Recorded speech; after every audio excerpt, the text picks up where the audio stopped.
The moment he stepped forward, the air in the courtroom shifted. The sheriff's son didn't walk so much as glide, shoulders loose, chin tilted upward like he owned the space. He leaned back against the defendant's table with the kind of practiced arrogance that comes from a lifetime of doors opening before he ever knocked. A faint smirk curled across his lips, almost daring anyone to challenge him. Judge Caprio glanced down at the file, calm as a winter lake. Unaware, perhaps entirely aware of the storm brewing a few feet away. Then it happened. A sharp, dismissive laugh burst from the boy's mouth, slicing through the quiet like glass. Not nervous, not accidental intentional, mocking, the sound echoed against the walls. Hanging in the air long enough for everyone to wonder if they had really heard it, the room froze. A woman in the second row gasped. His mother covered her mouth, eyes wide with a fear only parents of powerful families understand. Several spectators lifted their phones, instinctively capturing the moment before it could vanish. Even the bailiff shifted, one foot sliding forward as if bracing for impact. Judge Caprio didn't flinch. He simply lifted his eyes, slow and deliberate, meeting the boy's smirk with a silence far heavier than anger. For a beat, no one breathed.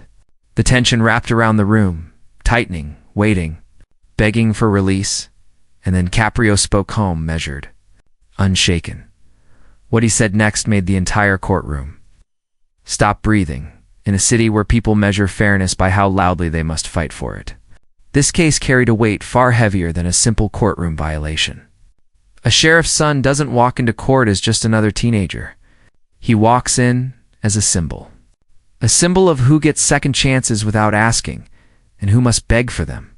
Every person in the gallery understood that, which is why the room was packed long before the hearing began.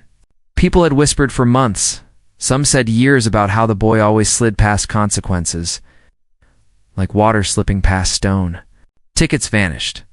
Complaints dissolved. Incidents were under review until the public forgot. And somehow, he always walked away untouched. So when word spread that he'd finally been summoned before Judge Caprio, the courtroom filled with a quiet, simmering anticipation. Not anger, not yet, but a collective exhaustion. The kind immigrants know when they work twice as hard to be treated half as fairly. The kind working families know when they watch the powerful bend the rules while they're punished for every small misstep. The kind that grows when people feel invisible until someone like Caprio gives them a reason to believe justice can still speak their name. That's why the laugh hit the way it did. It wasn't just a teenager being disrespectful. It was the embodiment of every shrug, every smirk, every reminder that privilege still reigns where fairness should. It was a message, intentional or not, that the courtroom itself was beneath him. And that message rippled across the room, tightening jaws, raising eyebrows, igniting a tension that thickened the air. The laughter didn't insult a man. It insulted the institution everyone hoped still belonged to them. Judge Caprio sensed it. He saw the folded arms, the held breath, the eyes daring him to prove that this case was not another chapter in the same tired story. He understood the stakes, because he'd lived his life fighting to lift the invisible weight off people who were told to accept. Inequity is normal. The boy had no idea the storm he'd triggered. He thought it was a moment of amusement, but no one imagined how quickly the situation would spiral, long before he ever set foot in Judge Caprio's courtroom. The sheriff's son had built a reputation that stretched far beyond teenage mischief. His life unfolded in a world where consequences were suggestions, where warnings came softly and disappeared even more quietly. Teachers whispered about him in break rooms. Counselors rolled their eyes at yet another meeting, and students learned to give him space, knowing he played by a different set of rules than everyone else. His father's badge cast a long shadow. The boy grew up believing that shadow would always shield him. The pattern started early. A shove in the hallway turned into boys being boys. A vandalized locker was dismissed as a misunderstanding. Skipped detentions vanished from the record after a phone call from someone higher up. Each time he crossed a line, the world bent to make sure he didn't feel the break. He learned quickly that apologies were optional, and humility was for people without connections. Entitlement wasn't his flaw. It was the air he breathed. As he got older, the incidents evolved. Teachers filed reports that mysteriously evaporated. A neighbor complained about late-night parties, only for the complaint to be quietly withdrawn the next day. Even the principal, an ordinarily stern figure, spoke about him with an uneasy softness, as if reminding himself that enforcing rules could come with consequences of its own. Social media only amplified the problem. The boy curated an online persona built on rebellion without risk. Short clips circulated of him mocking hall monitors, taunting security guards, even recording himself laughing during detentions he didn't intend to serve. His friends fueled him, tagging him with comments like untouchable and king of the school. Every laugh, every cheering emoji sculpted a version of himself he didn't yet realize was fragile. He wanted respect, craved it, even, but chased it in all the wrong ways. He confused fear for admiration, attention for influence, and recklessness for identity. Behind closed doors, though, the contradictions revealed themselves. Teachers recalled moments where he'd linger after class, suddenly quiet, asking questions that hinted at someone who wanted to be taken seriously. Coaches noticed flashes of discipline before his bravado returned. Even classmates admitted that when he wasn't performing, he seemed lost, almost eager for someone to tell him who he could be. But the mask always won. The crowd always pulled him back. And the myth of being untouchable kept him from seeing how vulnerable he truly was. His laughter in Judge Caprio's courtroom wasn't new. It was the same laugh he'd used for years. One part defense, one part performance, one part desperation. But this time, he didn't understand where he was. He didn't understand who he was laughing at. And he didn't understand that the world watching him had finally run out of patience. This wasn't the first time he laughed. But it would be the last, before he became the calm center of a courtroom storm. Judge Frank Caprio was just a boy living in a cramped home where dreams were larger than the walls around him.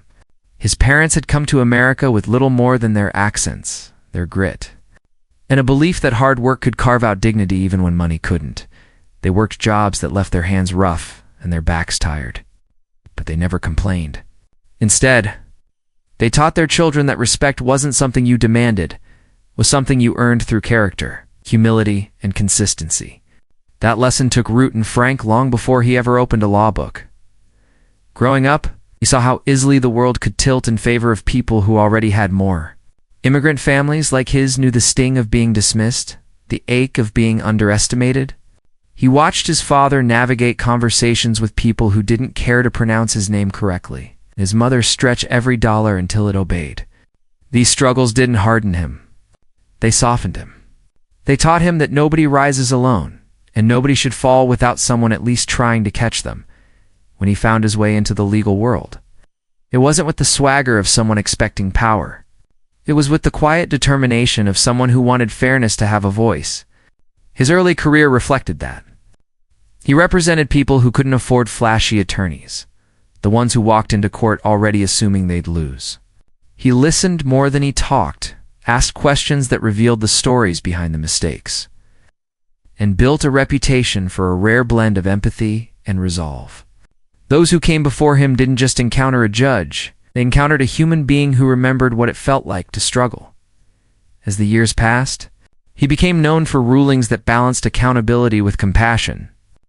There were stories of him waiving fines for single parents, juggling impossible choices, giving leniency to veterans grappling with trauma, and offering second chances to young people whose worst mistakes didn't define their worth. These moments weren't performative. They were instinctive. He lived by a simple belief that had carried him from childhood to the bench. Dignity costs nothing, but it changes everything. That belief was his compass. It guided him when the law allowed flexibility and grounded him when the law demanded firmness. And it earned him not only respect, but something deeper: trust. People believed in him because he believed in them first. He understood that justice wasn't just a verdict. It was a process, one that should leave people feeling seen rather than crushed. But compassion never meant weakness. Dignity didn't mean permissiveness.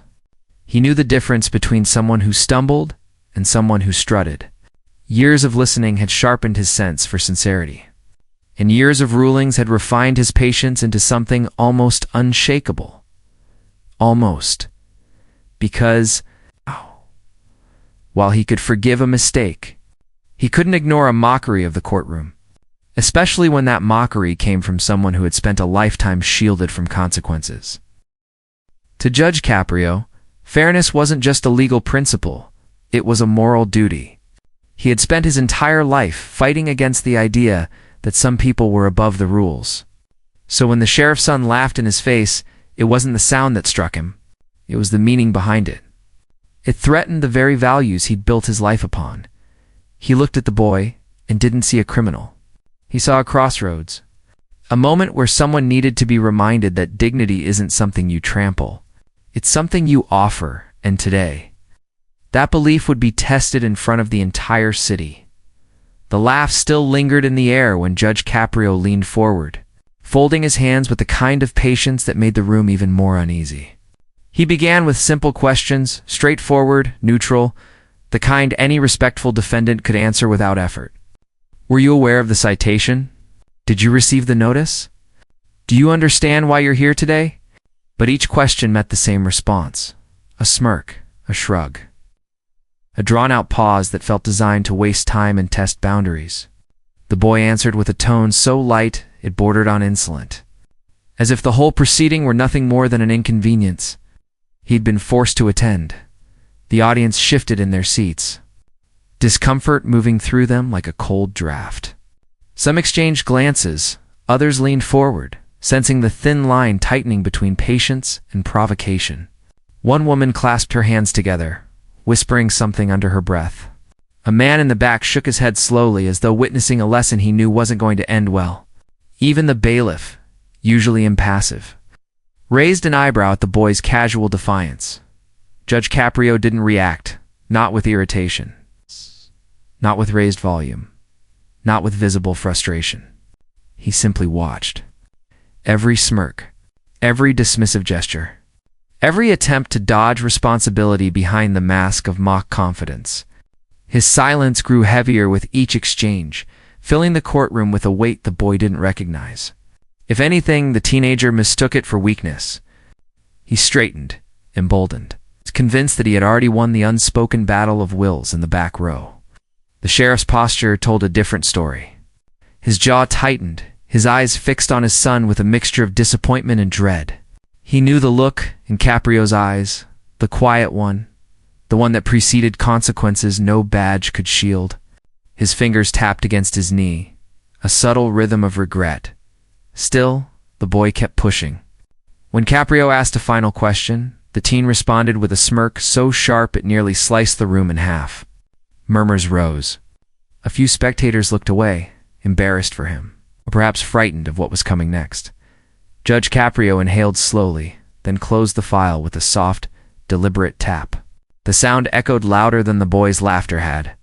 He lifted his gaze, meeting the teen's eyes with a calmness that felt like the tightening of a storm rather than its release no one expected. The judge to reveal what he already knew.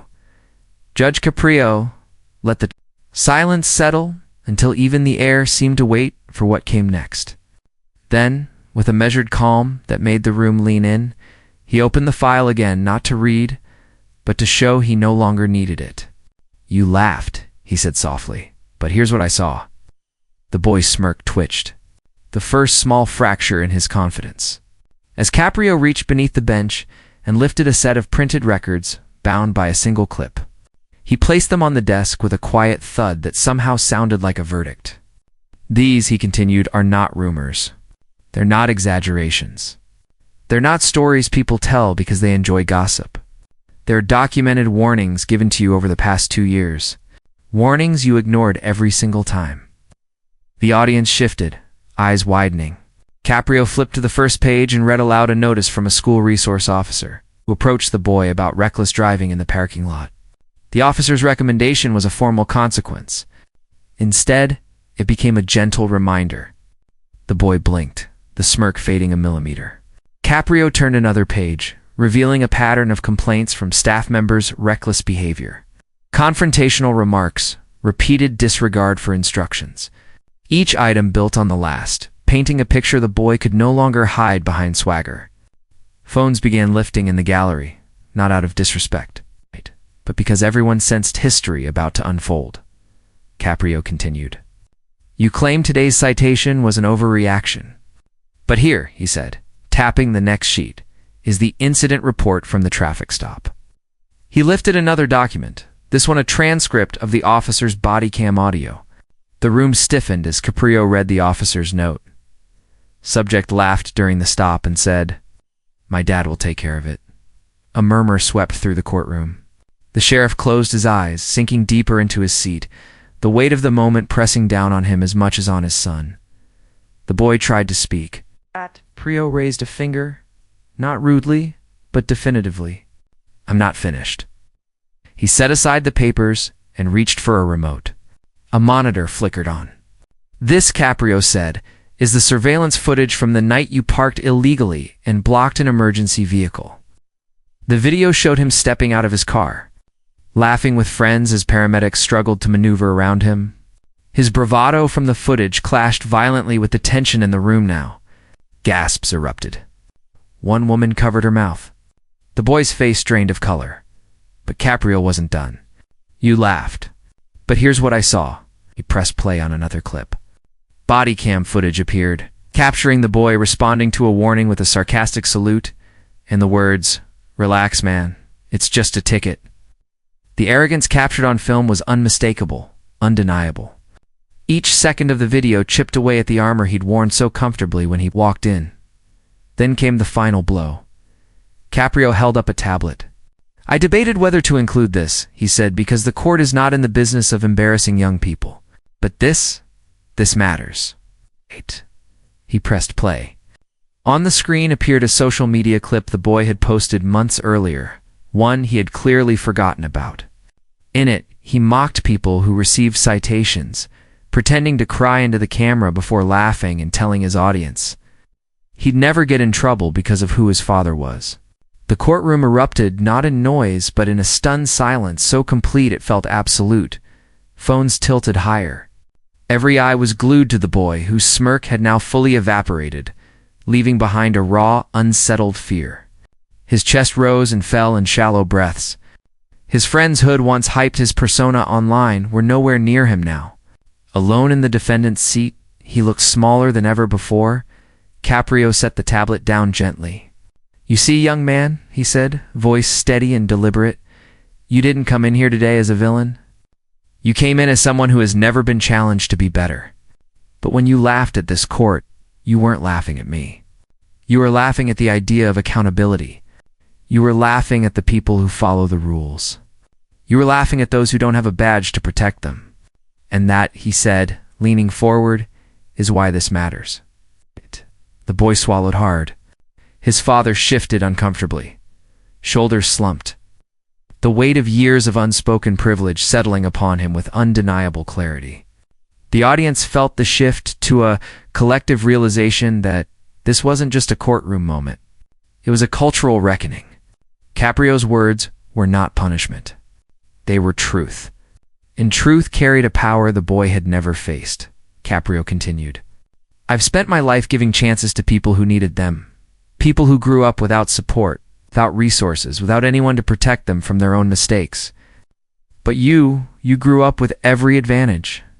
And instead of valuing it, you used it as a shield. That shield ends today. His voice softened. Because if no one teaches you accountability now, the world will teach you later and far more harshly. A hush fell over the room. Even the fluorescent lights seemed to dim in respect for the gravity of his words.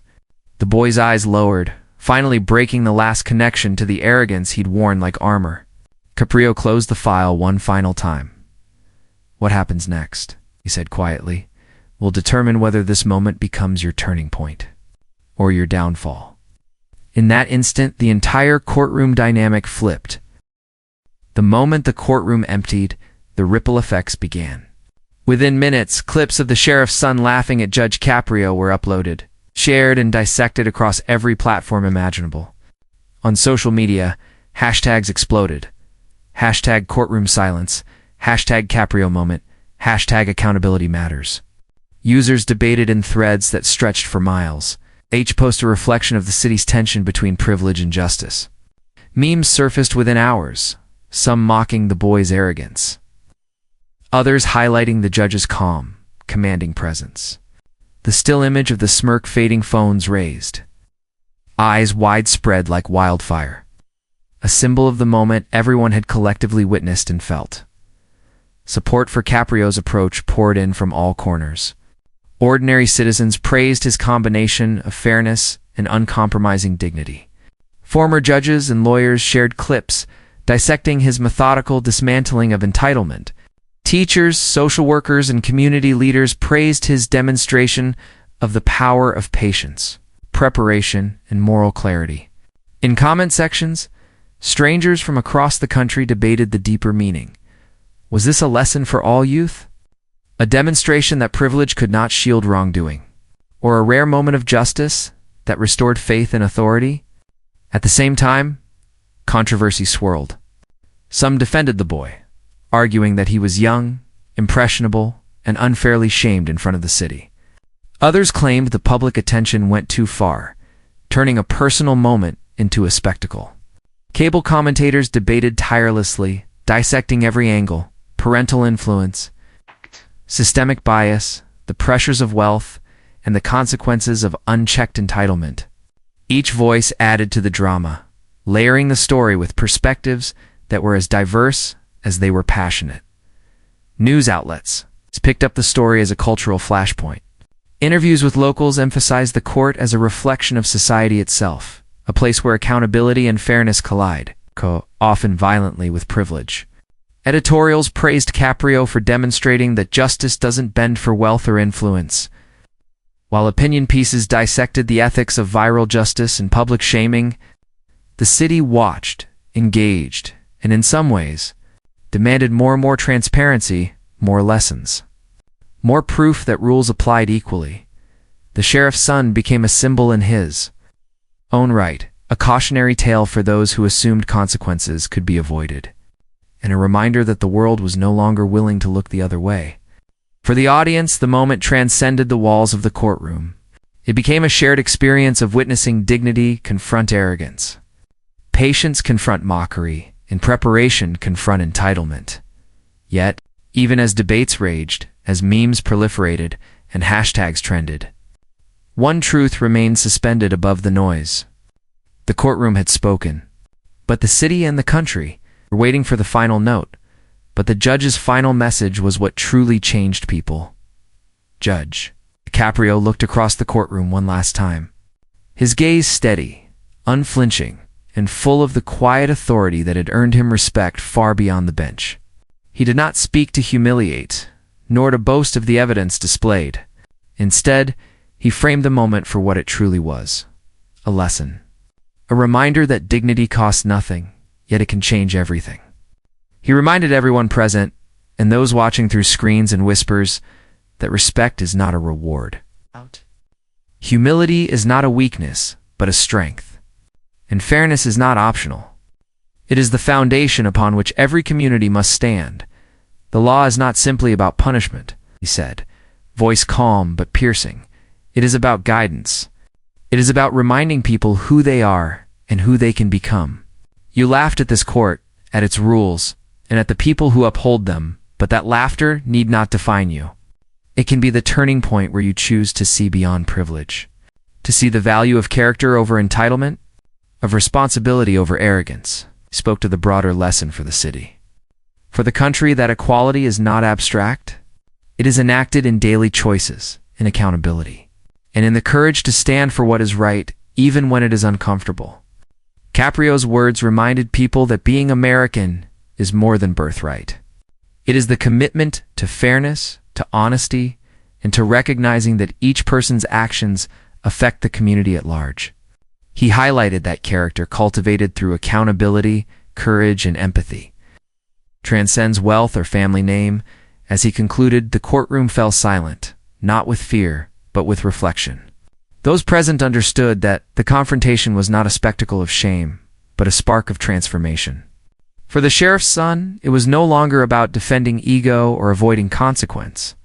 It was about understanding that the world does not bend for privilege, and that growth is measured by how one responds to correction. The lesson extended far beyond the walls of the courthouse. Citizens, parents, students, and even the boy himself would carry it forward. The moment crystallized into a moral truth: respect must be earned. Accountability cannot be avoided, and character always outlasts arrogance. The world watched. But more importantly, he learned the courtroom may have emptied, but the echoes of that day reverberated far beyond its walls. The sheriff's son had entered laughing, confident in his immunity. Yet he left facing a truth that could not be ignored. Actions have consequences, and no shield of privilege can protect a person from accountability. Judge Caprio's calm, unwavering authority had turned a moment of arrogance into a lesson for an entire city, a lesson about respect, fairness, and the power of character over entitlement. As the story spread across screens, feeds, and conversations, it reminded everyone who witnessed it directly or through social media that dignity matters, that accountability matters, that standing firm, even when challenged by audacity, shapes not only the moment, but the culture that follows. This was not just a courtroom drama. It was a mirror held up to society, reflecting both the mistakes we make and the values we aspire to uphold. And for those watching, there was a choice: to allow moments like this to fade into forgetfulness, or to carry their lessons forward into our own lives. Each of us encounters arrogance, mockery, or moments where fairness seems optional. But how we respond, how we insist on integrity, defines who we are. If you believe dignity should always win, share this story so others can see why it matters. Let it serve as a reminder that even the smallest moments of courage, patience, and accountability can ripple outward, transforming not just one person, but an entire community. Let it inspire conversations, reflections, and actions that uphold the values we want to see in the world, because the courtroom may be over, but the lessons it taught are timeless, and the impact of one calm, courageous voice can resonate far beyond what anyone ever imagined.